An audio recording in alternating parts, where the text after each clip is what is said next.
Perspective is everything. And how I learned this, what came to mind, how this came into focus for me was actually when we first, is this on? Okay, it actually when we first arrived in Asheville, North Carolina. We had rented an apartment, sight unseen, we rented it over the internet.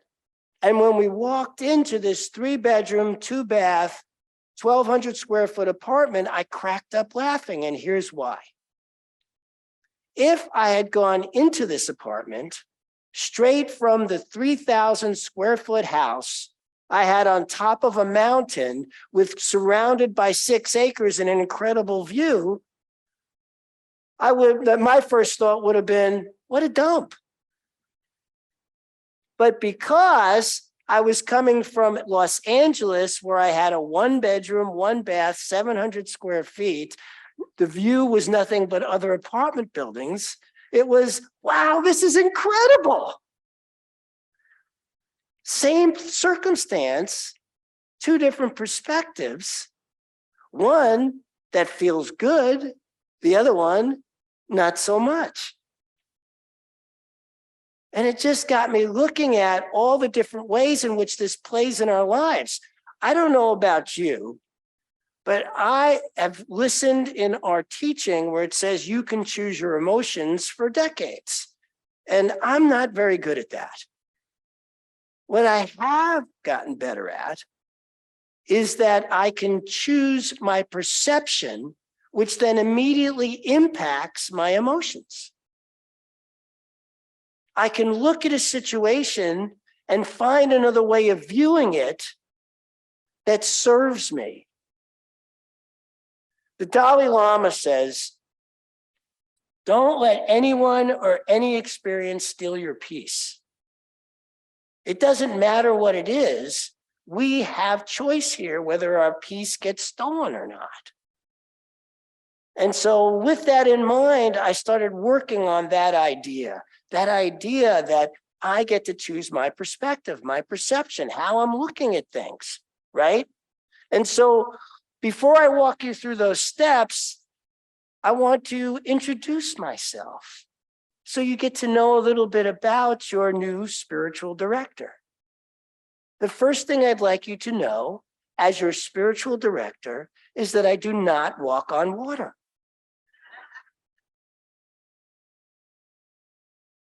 That there will be times when I come across incredibly human. What I can promise you is that I am open to shifting when it's pointed out to me that I am not being at my best. What I can promise you is that I will love each and every one of you to the best of my heart's ability, that I am constantly wanting to open my heart more. I absolutely want to strive to be the best person I can be on this planet. And I want to share the tons of mystical experiences I have had the blessing to have experienced in my life. But as my wife will tell you, I wake up some days grumpy like everybody else. And then I got to shift. And the way I do that is through perspective, through perception, through what it is I'm looking at, how it is I'm seeing this circumstance. Am I seeing it like I'm a victim? Right? And so step 1 for me, when I'm wanting to shift my experience, is to recognize the fact that it's not where I want it, where my quality of life is not where I want it to be. I'm either upset, angry, annoyed, grumpy, whatever it is, it's not exactly joy and loving and open and friendly. And so I want to shift that. And how I do that is by recognizing as a red flag that the fact that I'm not feeling joyful and loving means it's my perception of whatever it is going on. Now, I know there are people here, because I do it too, that when somebody has trespassed me, it's not my perception, they trespassed me. Am I the only one that happens to? That person hurt my feelings. There's no other perception here than that. They did that. They did that thing. But if we're willing to take a look, if we're willing to see the possibility that things are not as they appear to be, then we can open to something brilliant, something special, something wonderful that maybe we did not see before. We were up here in August, and got along with you guys great, and then in September found out that that I've been offered the position. I accepted the position, and so we began the process of me coming up here through immigration. And on the immigration says that they have this process called, if you're GSS eligible, it only takes 2 weeks. So we began that process going, this is only going to take 2 weeks. Maybe even if they're late, it's going to take 4, right? And my first perception, my first perspective of the situation was something like this. Imagine yourself at a race, and you're going up to the starting line. And there's that guy with the gun, right? And he goes, on your mark. And so you get ready, get set. And then all of a sudden he gets distracted and walks away and never says go.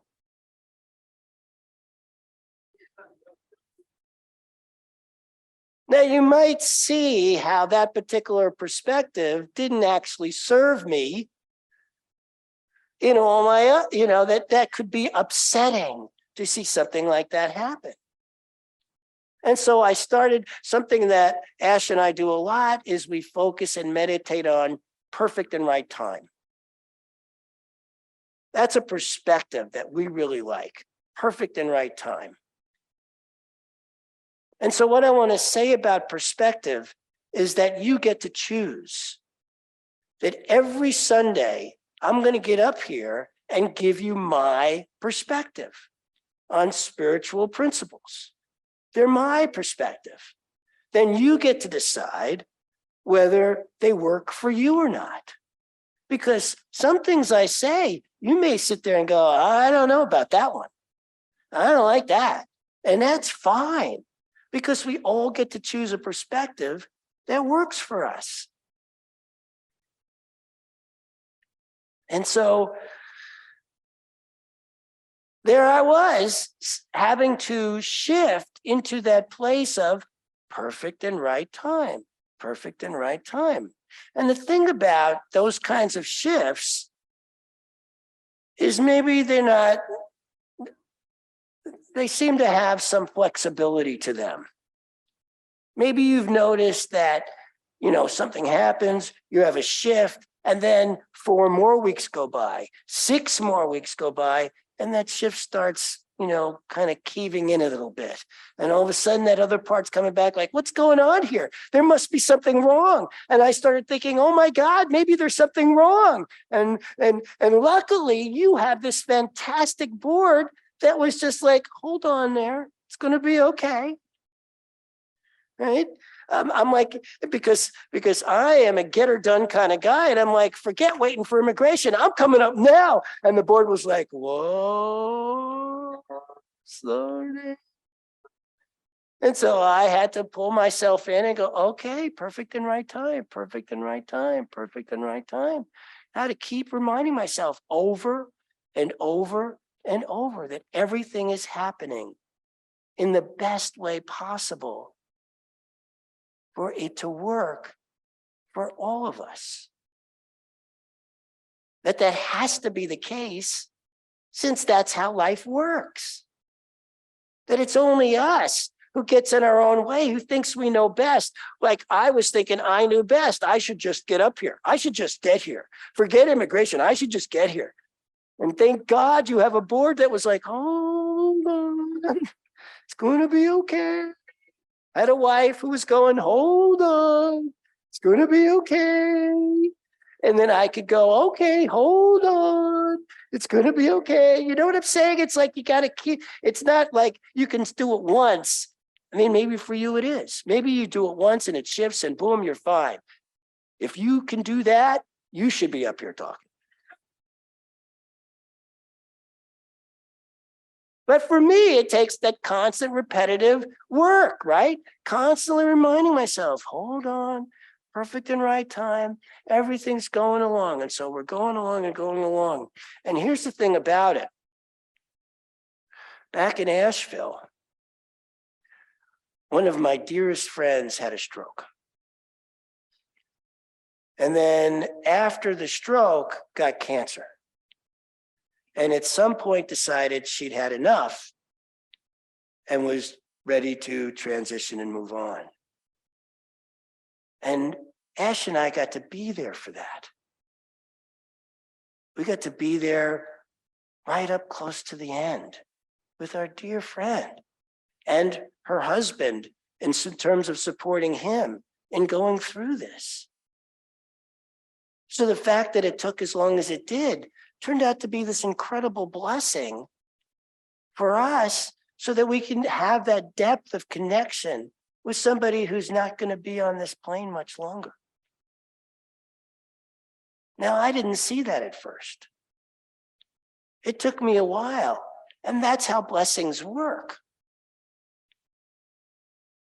We have a little dog. His name's Buddy. He's my little buddy. And him and I, we go out walking, and one day, well, let me backtrack a little bit. 3 days before the event I'm about to tell you about, we get a kitten.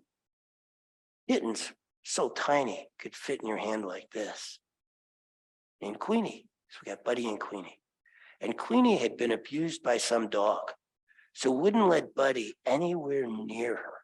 Every time Buddy sniffed around, because he's a sweet dog, she would scratch him and go running and hide.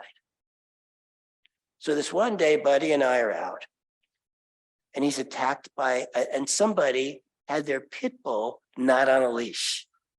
Came out of nowhere, grabbed Buddy, and I'm doing my best to get Buddy out of the mouth and jaws of a pit bull.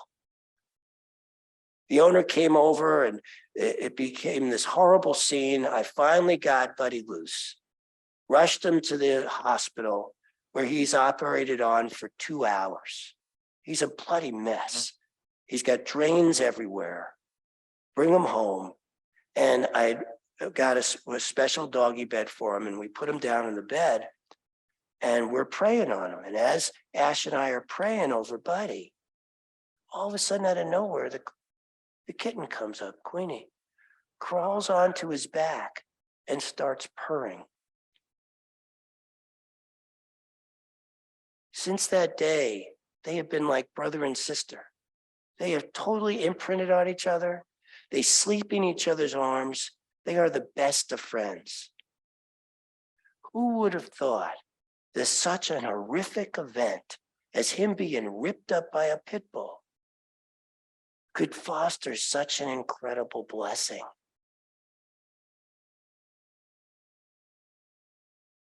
And that's what's going on all the time. We see all these horrific events, and we don't know what the blessing out of them can be. But what I've seen in life is that there always is one.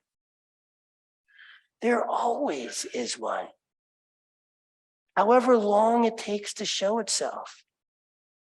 3 months later, I take Buddy back to the vet for a checkup, and the vet is beside herself. She's amazed. She says, I have never in my life, in my entire career, seen a dog that was ripped up like that with 0 scar tissue. 0. I was amazed by that. You just don't know what can flourish, what can come out of something until you've been through it. So it's a really good idea that if you're in the darkest places around something that's going on, whether it be health or people or whatever it is, that there's something there that will show itself. And by knowing that, your ability to see it increases dramatically, right? If you are certain that there's nothing good going to come of this, how are you going to be right? That's the thing about our perceptions, the way we perceive things. We're always going to be right. So the idea is, and what I bring to you for myself, is if the way I'm perceiving something isn't working in terms of how I'm being, please let me know, and I will be happy to look for something, another way of seeing it. That's what I want to bring, is that place of openness and love. I love that you have this sign that says something wonderful is happening here. That is a great way to look at what goes on here. Talk about a perception that works, right? Because that's what we're looking for. Now, some people think that the only good perceptions are when we have a positive attitude. Like, are you a glass half full person or a glass half empty person? Now, for some people, that idea actually works. It doesn't for me. For me, the glass is just half. It's not empty or full, it's half. That's how I like to see it. That perception is what works for me. I like in certain circumstances to be objective and in others to be subjective. And I like to know what the difference for myself. Am I being objective here or subjective? If I'm saying empty or full, that's a subjective idea. Fact is, it's just half. You get to decide that for yourself. What works best for you? The only perspective that won't work is the one you're stuck in, that's making you stew on whatever it is you're stewing on.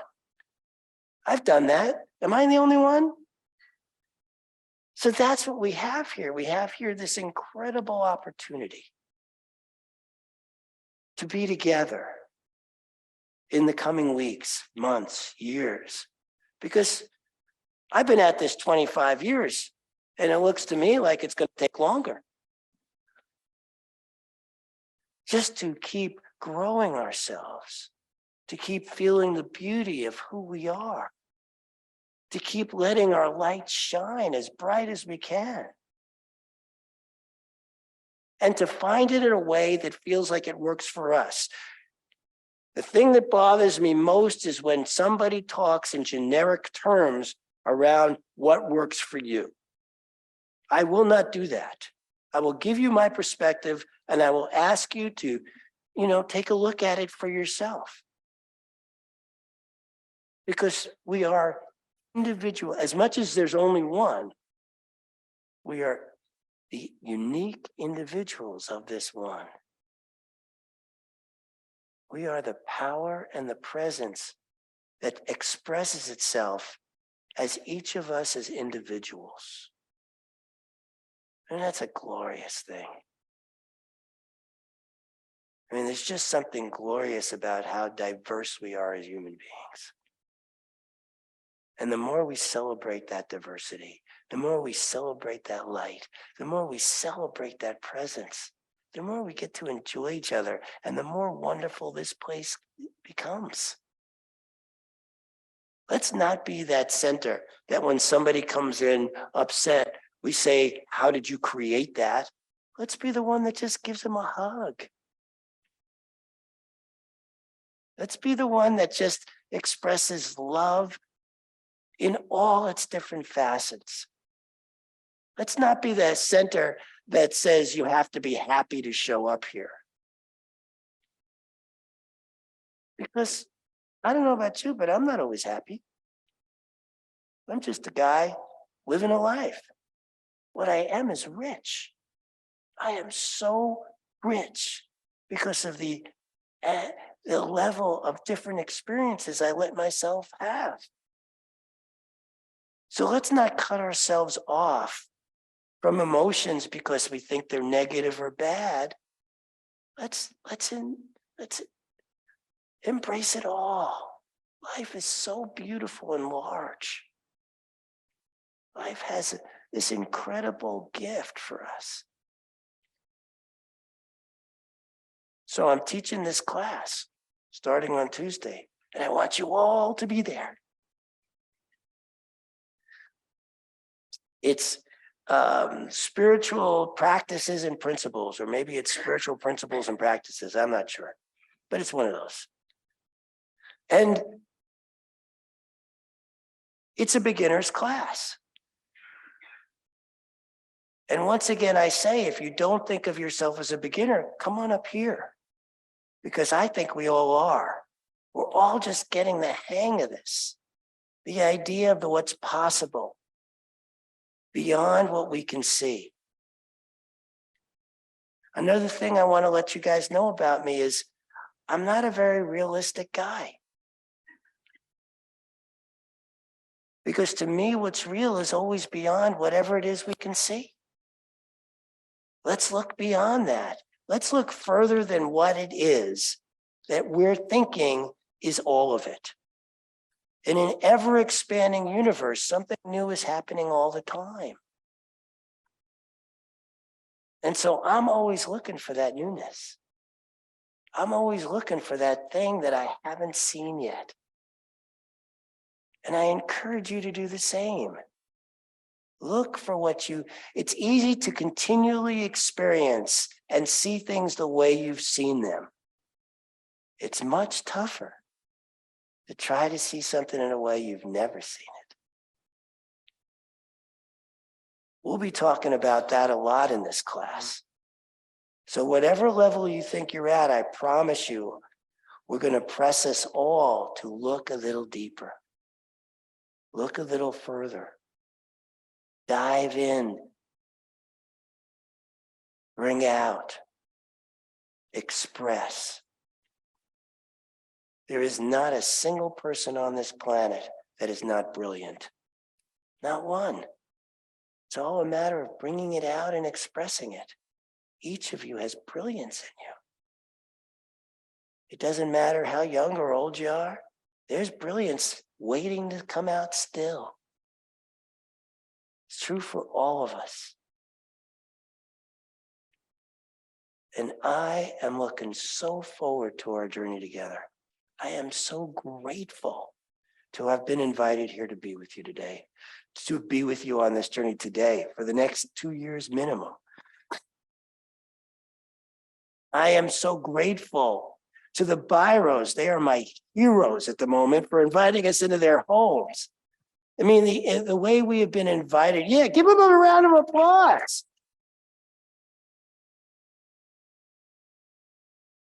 The welcoming that has happened here has been magnificent. It touches my heart so deeply. I know it touches Ash's too. We come to you, we're just so moved, so delighted to be here. And I know that each week we get to build on what we're doing here together. Communing in the divine together is an incredibly powerful act.